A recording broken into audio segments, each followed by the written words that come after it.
قسما بالله رب العالمين ما ارتضينا غير دين الله دين، فهو دين الحق دين الأنبياء، إنه الإسلام نور وضياء. هذا الدر وهذه الكلم بمديح الهادي تنتظم، ضاءت بالمختار الظلم وحلا في مولده النغم. Assalamu alaikum rahmatullah and welcome to Finding Me on the ITV networks. A beautiful day towards the end of Muharram, but a very important conversation. Recently, South Africa has just passed through the phase of Women's Month and also a tremendous amount of activism from women and men who have joined into the various groups, activism on the campuses, outside at Sandton, protesting gender-based violence. It seems that we have become a society, a country, and on a global scale, a world of violence, where we inflict harm on each other rather than working towards the better life, towards well-being, and towards reaching out to each other, manifesting our humanity, manifesting that which we are, and that is individuals of compassion, love, and empathy. I would like to talk about these particular attributes of the human being with a very special guest, and my guest is Saadia Gani. She is a lawyer and activist, but also an incredible human being, and you will notice that when I engage with her. But before I go to introducing Saadia, I just want to set the tone for this particular interview by reading a beautiful little picture that was sent to me by a very good friend as well. And it says, make your daughter so capable that you don't have to worry who will marry her. Instead of saving money for her wedding day, spend it well on her education. And most importantly, instead of preparing her for marriage, prepare her for herself. Teach her self-confidence. And this is what it all boils down to. It's about getting that self-confidence to be able to carry ourselves in a dignified manner so that we do not inflict harm on each other.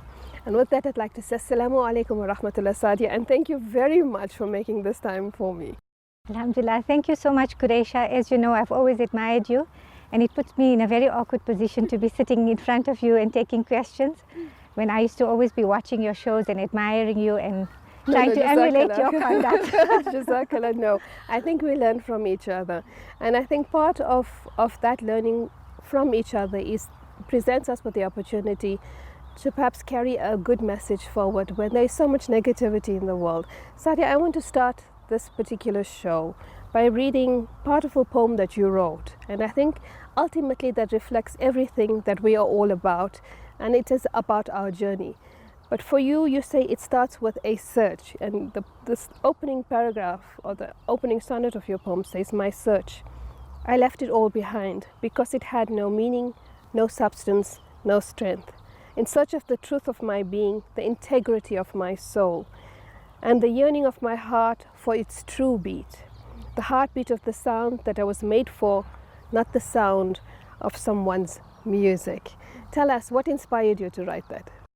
Look, Quraysha, it was also a journey of self-discovery. I myself, look, all of us, we're born into this world with a certain innate purpose. And somewhere along the line, we get deviated from that purpose. We lose our center. And this poem was written when I finally took a few decisions in my life, and I felt that, you know, it's time to make a turn, to take a new path, a path that's going to lead me towards self-realization, towards being the person that I was made to be. You know, I felt it was time to sing a new tune. When you speak about recognizing your own self-worth and your own heartbeat, that means about listening to yourself, looking inside, finding the integrity and the ethics within your core. Do you find, or do you believe that that's a difficult journey? I believe it's an extremely difficult journey. It's one that requires a lot of reflection, a lot of soul searching, a lot of meditation, because somehow, you know, we tend to get caught up in a rut of routine, and we just end up doing the motions, forgetting what our true call is, and forgetting whether we're actually realizing our full potentials. It actually brings me to, to something that Shabir Banubai has embarked upon, and that is a book that he has now launched called Leadership as a Form of Healing. In this book, he tells us that each and every human being is built with an innate capacity to be a leader. whether it's in your own home, whether it's in your family, whether it's in your society. And if we are not reaching that full potential, then it leads us towards a certain frustration, it leads us towards anger, and it may even lead us towards violence. But when we actually reach our full potentials, this is when we feel a great sense of peace and healing, and then we're able to contribute in a meaningful way towards others, towards society, towards our own families. It's all about, harnessing that potential. But harnessing that potential and realizing what you're capable of can also be very difficult if you've been placed into a situation where you're constantly put down, or if your education has not taught you about self-worth, or if your education or your home environment or the society in which makes you feel like lesser than a human being. I mean, all of this gender-based violence that we have found in South Africa recently particularly contributes to that narrative, where women especially are always treated as non-existent or the lesser being, so you should be seen, not heard, that you serve particular purpose, that you do not have self-worth, only that you're supposed to contribute towards certain particular notions of patriarchy.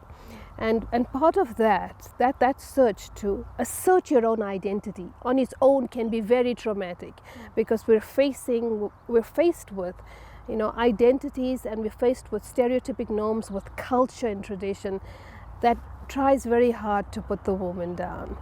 And I think in all of that, you have now contributed and are looking at also this Muslim Marriages Bill and Muslim Marriages Act, the Single Marriages Act, as a sense or a means of empowerment. Tell us a little bit about it. Yeah, look, Quraysha, I'm not a family lawyer, but I have a great passion in what's happening in South Africa with regard to Muslim marriages, because we do find ourselves in a vacuum, in that our Muslim marriages are not formally recognized by the law. And this leaves a great vacuum and a great lacuna for oppression and for vulnerability for the women and children, because they find themselves in a situation where they're not covered by the umbrella and the protection of the law in very important aspects of their lives, like property and maintenance, inheritance, and those are things that are fundamental rights that empower dignity and security to women. And I think that's why I developed a very keen interest in the new legislation that's going to be born. We do know that there was a Muslim Marriages Bill which never took off. It was in abeyance for a good couple of years, and I don't think we should debate why it never took off. It's now become theoretical. But now there's another opportunity. Parliament has been mandated, in terms of the recent court case, to legislate within 2 years and make sure that Muslim marriages have formal recognition. So Parliament has now started legislating, and they're looking at two separate issues: creating a single marriages bill, or an omnibus solution where it's a single bill, but it's got different chapters from the various different religions. So this is now where we're sitting with. The debate has already started all over again. And we, as a little group called the Muslim Lawyers for Human Rights and Constitutional Democracy, it's just a little group in its infancy, we've put in a few proposals to say, let's revive the old Muslim Marriages Bill, because it had so much of merit in it and so much of work that went into it. Let's try and incorporate it into this single marriages bill as a chapter, as a separate chapter, which deals with Muslims in an independent fashion. Now that is our submission. We don't know how far it's going to get, but we certainly do hope that it's given some credibility and recognition. Do you find that Muslim women are very vulnerable where there is, certainly Islam is progressive. I mean, I do believe Islam is progressive, and culture and tradition in many instances is regressive. I mean, recently I've just been doing some work and some research on the difference between obedience and justice, and I found that just through that research I found that Allah subhanallah, this religion is so progressive. I mean, it anticipates so many things which, I think the human mind has not yet comprehended. And so, although the religion is progressive, the enforcers of legal jurisprudence within Islam sometimes have a shortfall, have an incapacity, or simply just do not get, the vision of the religion. And so, women then, if they do not have adequate redress to a legal system, can then become very vulnerable. Absolutely, I totally agree with you, Quraysha. And this is where the problem arises, because we are not in an Islamic state. We're in a secular state. So what we need to do is embrace the secular protection and bring the Sharia to fit in with that. We cannot. There's no contradiction in There's that, no no? contradiction in it, because look, as Muslims, we embrace the Constitution when we need to practice our culture, when we need to go to mosque Even on to a practice Friday, our religious rights, hijab, yeah. our religious rights. And so we need to embrace the Constitution to also protect our marriages and the dignity of our women and our children and the entire institution of marriage, because it's such an important institution, and our Constitution offers that umbrella. We don't need to see it as an alien system. It's very, very compatible with our Sharia, and we need to accommodate our Sharia and its principles within that framework. You know, that's a wonderful thing that you speak about with regards to women and the hijab that you mentioned, because right at the start when I spoke about the violence in our society, part of the violence that I think many Muslim women forget in South Africa is that regulating a woman and regulating her body and regulating how she should dress and not dress is also violence in the way in which it has unfolded, you know, in terms of gender-based violence. And it's also part of Islamophobia, telling women don't cover yourself, all of these things, regulating, as the French state, for example, does, about, you know, appearances and representations of individual Muslim choices. That is also a form of violence and needs to be considered. But we're at the end of this first particular part. We're going to go to a break. When we come back, I want to raise the whole question of this society, this community, or this country, and then of course on the global scale, the chaos, the violence, the conflict, and how you see a way forward to addressing this, and the role of the Muslim in recognizing this turmoil, this trauma, this terrible tragedy that has been, you know, imposed on the human being, and then to say, like, you know, surely we have to get up, we have to get out, and we have to make a difference. But we'll talk about that when we come back from the break. بمديح الهادي تنتظم ضاءت بالمختار الظلم وحلا في مولده النغم بمديح الهادي تنتظم ضاءت بالمختار الظلم وحلا في مولده النغم. Assalamu alaikum wa rahmatullah, and welcome to Finding Me on the ITV networks. The second part of my interview today with my very special and beautiful guest, Saadia Gani. We're talking about social cohesion, human rights, justice for women, and of course, recognizing our potential to be better human beings so that we can create a better world. Now, Saadia, before we went onto the break, I explained to you my long question, and about how, you know, we recognize that there's so much violence, so much trauma, so much conflict in the world, and that we need to move beyond that, and each individual has some responsibility in that. What do you see? I mean, you said you're part of this organization, a fledgling organization focusing on social justice, human rights from an Islamic perspective. Is that all included in this particular vision? Yeah, look, Quraysha, I'd like to speak just not as a lawyer, not as a mother, not as a woman, just as a concerned Muslim. You know, I'm sure we all, like me, we share sleepless nights about the state of the Ummah, the state of our own society. You know, I mean, sometimes a sense of hopelessness tends to creep in, but we fight that. It should never overwhelm us, because as Muslims, we should never despair of the mercy of Allah. And He says, if you strive in my path, I will show you the way. So the solution clearly lies in going back to the Quran and seeking our consolation and our solace and our guidance from the source, which is the Quran. And the Quran tells us that, you know, belief is linked to good deeds. It says, Amanu wa amilu solihati. And when you get the word solihat, it's not just good deeds, Quraysha. I mean, when I looked at it, Noman Ali Khan broke it down, and he said, Salaha means to reform. So in the good deeds, there's actually an element of activism, which encourages us as Muslims that we should go out there and be active and do good deeds that are going to correct society, that are going to have a reformative role in society. We can be the activists and the movers and the changers of society. That's embedded in our religion, and that gives me great hope, because it tells us that through simple deeds of goodness and kindness, we can surely make a change. So for me, therein lies great hope, in that each and every one of us can contribute to the narrative of unity and social cohesion and a better society just by following the injunctions of the Quran. Amanu وعملوا الصالحات. So ultimately it's about the intention of the action should be about creating this goodness of a ripple effect of spreading that kindness. That's why, you know, if we look at the life of the Prophet Muhammad sallallahu alaihi wasallam, it was so far reaching.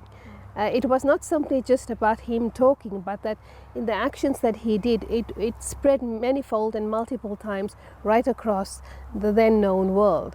And Muslims today somehow don't have that impact. We've lost it.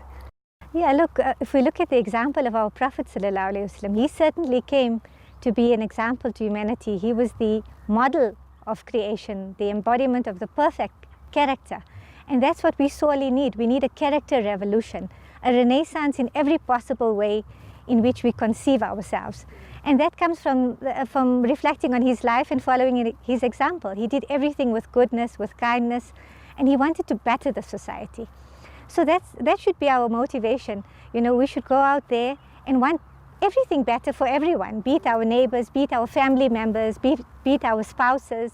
You know, there should be an element of goodness and kindness and excellence, moral excellence in everything that we do. So is ethics an important part of this development? Look, ethics is inseparable from character building. It's inseparable from human action, human development. And when I look at society, when we look at everything, we tend to see that we've strayed in every aspect. If we look at our interpersonal relationships, that element of goodness is missing. If we look at our marriages, that element of goodness seems to be missing. If we look at our family structures, you know, between siblings, extended families, that element of goodness also seems to be missing. Even in our divorces, which is supposed to be done with moral excellence, we find oppression.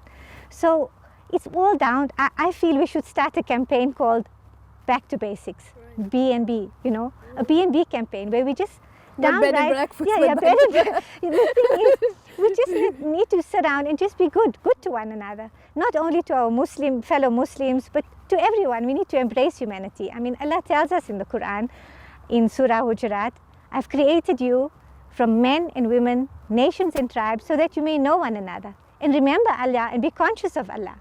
So this element of taqwa is built in to our relationships. We need to always be careful that Allah is watching us. He knows our intentions, He knows our deeds. And I think that element of taqwa needs to be brought back into everything we do. When you speak about, you know, going back to this recognition that we are all basically the same, we're all human, and that part of the greatness of the individual is to be in the presence of Allah subhanahu wa ta'ala and to be in the service of Allah subhanahu wa ta'ala, that which He has manifested for us, comes back to right in the start when you spoke about leadership.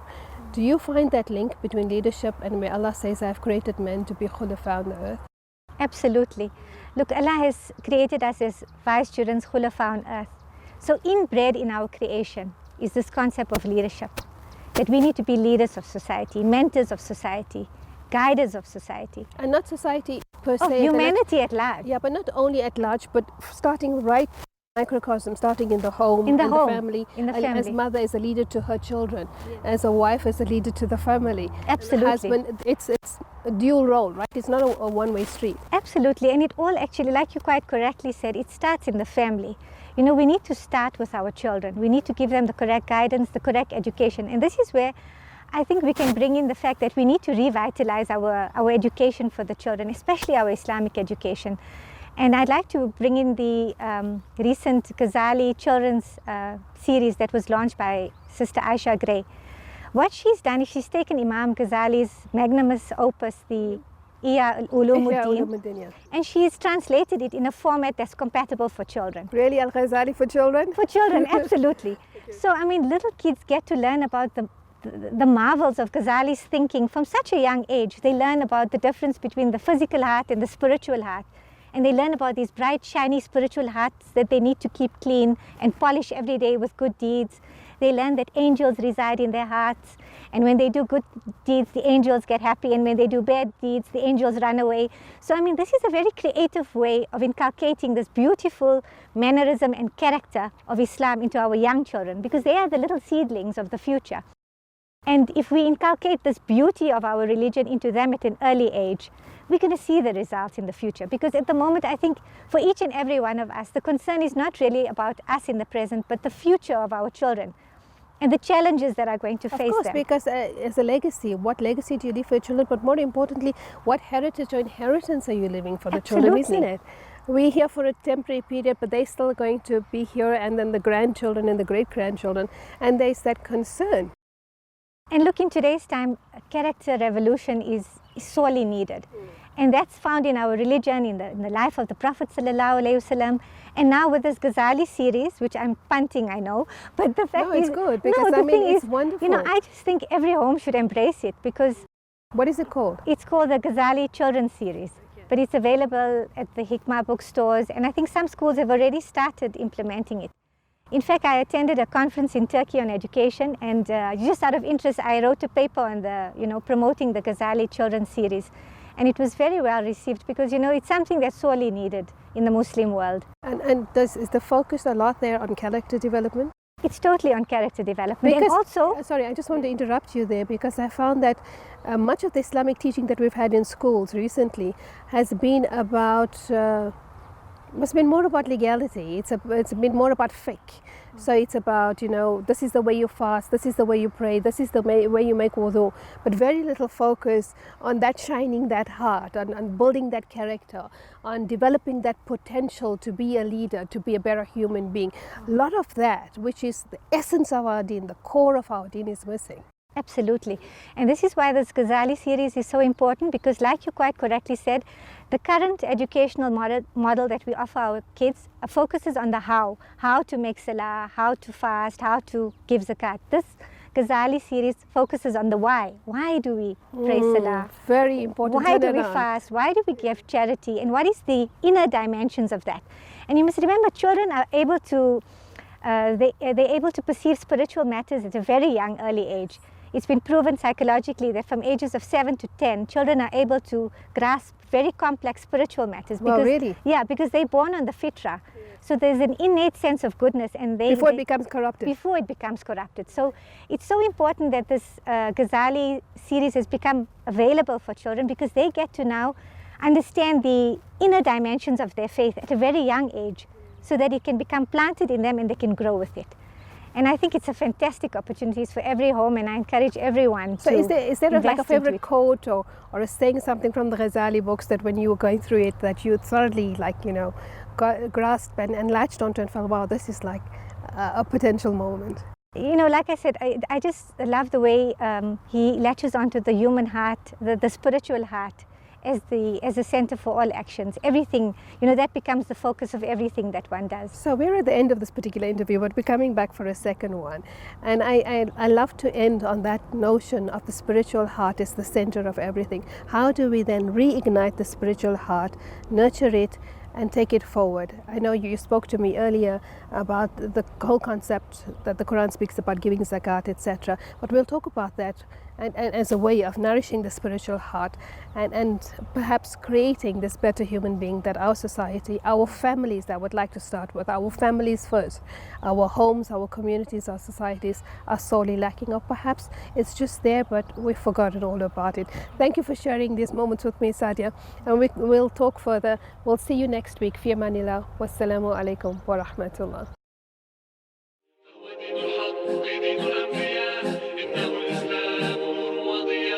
قسما بالله رب العالمين ما ارتضينا غير دين الله دين فهو دين الحق دين الأنبياء إنه الإسلام نور وضياء. هذا الدر وهذه الكلم بمديح الهادي تنتظم ضاءت بالمختار الظلم وحلا في موت